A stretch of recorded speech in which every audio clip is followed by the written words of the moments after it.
So, maayong buntag na pud mga kaagri no. Ubani na pud ko ninyo ron kay mag-prepare ta sa atong brooder kay namiso ng atuang Rhode Island. So, before dita mag-prepare sa atong brooder no, kuyogis ako ninyo mag-unbox sa akong na-order nga solar. So, kanide nga solar no, kay na-order na ko gikan sa Sunray Lamp. Makita ninyo no, nga nindot jud ang ilang packaging, giputos jud siya maayo og bubble wrap.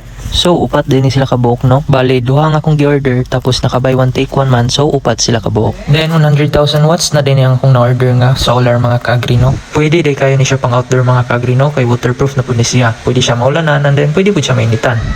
So, abrihan na to ni mga kaagri para mapakita na ko ninyo kung saan nasa sulod sa box. Then mao din yang solar panel mga kaagri no, so dako-dako na jud siya and then nana pud siya wire. Then, next is ang remote niya. So, nanan din siya pakapin battery mga kaagri. Dayon, next ang solar light mismo.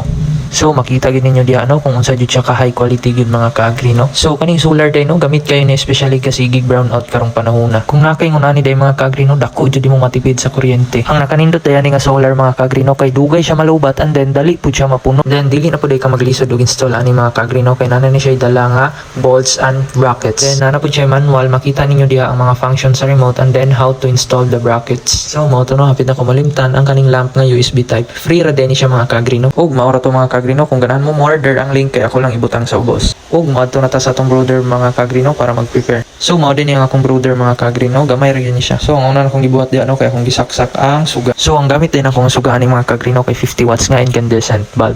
Then ana din na siya beddings mga kaagri no, ang akong gamit kay katong ginabas. Kay mao ra may available diri sa mong agod.